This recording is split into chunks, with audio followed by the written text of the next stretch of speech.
আপনি কি কখনো ভেবে দেখেছেন পৃথিবীর হাজার ফুট গভীরে কালো এক টুকরো পাথর কিভাবে কয়েক মাসের মধ্যে বদলে শক্তিশালী ম্যাগনেট অথবা চুম্বকে পরিণত হয়? তাছাড়া প্রতি বছর কেন পৃথিবী জুড়ে প্রায় 20 বিলিয়ন ডলার বা হাজার হাজার কোটি টাকা খরচ করা হয় সাধারণ দেখতে এই ধাতব টুকরোর পেছনে? আজ আপনাদের দেখাবো আধুনিক বিশ্বের হৃৎপিণ্ড খ্যাত এক ম্যাগনেটের অবিশ্বাস্য জার্নি।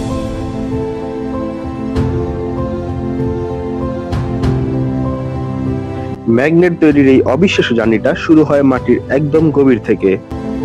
খনি থেকে রিয়ার আর্ক বা বিরল সব খনিজ যেমন আয়রন, বেরিয়াম, স্ট্রনসিয়াম এন্ড নিউডেরিয়াম খুঁজে বের করা হয়।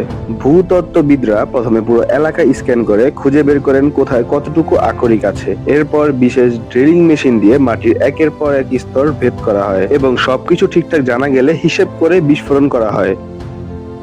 এখানে সাধারণ খনির মতো ধুমধাম বিস্ফোরণ করা হয় না এবং কোন দিক দিয়ে শিলা ফাটবে তা মিলিমিটার পরিমাণে হিসাব করা হয়, যাতে খনিজ আকরিকের টুকরোগুলোর মান এতটুকু নষ্ট না হয়।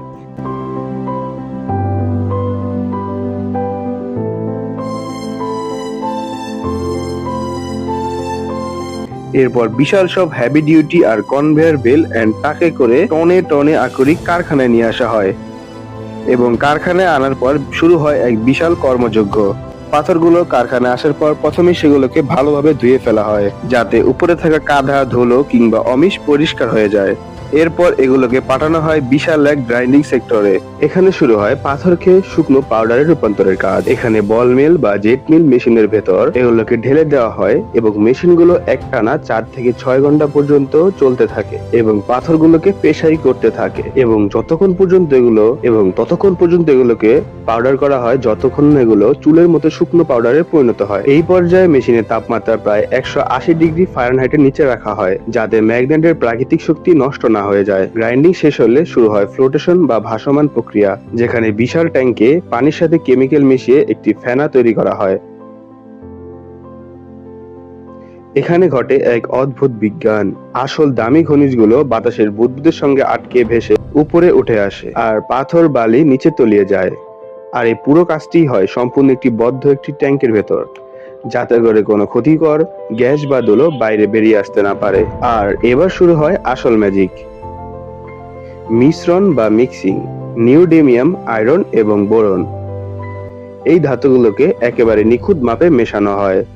এরপর এই মিশ্রণকে একটি ভ্যাকুয়াম বা বাতাস শূন্য চুল্লিতে ঢোকানো হয় এবং চুল্লিতে আগুন দেওয়ার পূর্বে পুরো বাতাস বের করে সেখানে আর্গন গ্যাস ঢুকিয়ে দেওয়া হয়, কারণ বাতাসের সামান্য অক্সিজেনে যদি এই গলন্ত ধাতুর সংস্পর্শে আসে তাহলে পুরো নিউডিমিয়ামই নষ্ট হয়ে যেতে পারে। এরপর এই সবগুলোকে ঢুকানো হয় ইন্ডাকশন ফার্নেসে, যেখানে প্রায় 3000 ডিগ্রি ফারেনহাইট তাপমাত্রায় গলিয়ে এগুলোকে টকবগে লাভায় পরিণত করা হয়।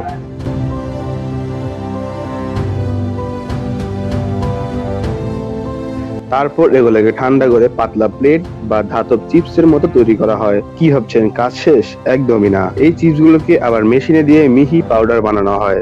এবার কণাগুলো আরো ছোট, মাত্র কয়েক মাইক্রন। এই পাউডারকে ঢোকানো হয় স্টিলের ছাঁচে এবং ছাঁচের চারপাশে থাকে শক্তিশালী চুম্বক ক্ষেত্র, যার শক্তি কয়েক টেসলা পর্যন্ত উঠে যায়, যাতে পাউডারের কণাগুলো হাজার হাজার কম্পাসের মতো একই দিকে সরে যায়। মাত্র কয়েক সেকেন্ডের প্রসেসে নির্ধারণ করে ম্যাগনেটটা ভবিষ্যতে কতটা শক্তিশালী হবে। প্রেস করার পর যে ব্লকগুলো পাওয়া যায় সেগুলো অনেকটা মাটির ইটের মতো টুকরো থাকে।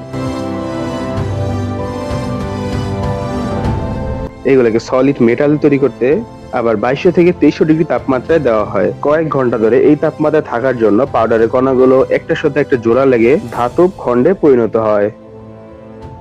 ফ্যাক্টরির পরের ধাপে ডায়মন্ড কাটার বা লেজার কাটার দিয়ে এই ব্লকগুলোকে কেটে নির্দিষ্ট সাইজ করা হয়।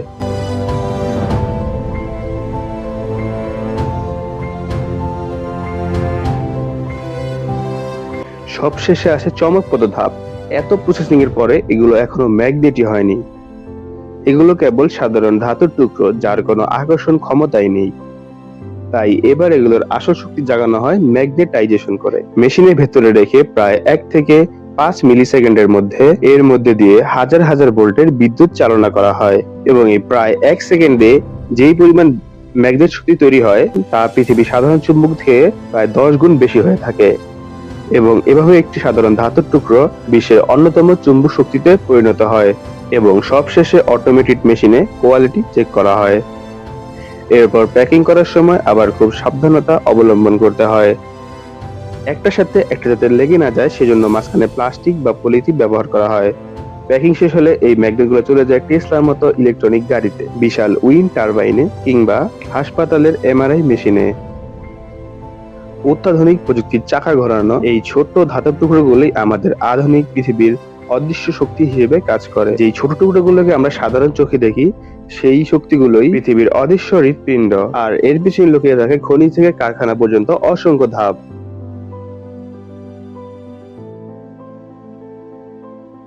নিখুঁত বিজ্ঞান আর মানুষের অসাধারণ বিদ্যুৎ শক্তি। আজ এ পর্যন্তই, আবারও ফিরবো কোনো এক অদ্ভুত বিজ্ঞান অথবা প্রযুক্তির সফরে।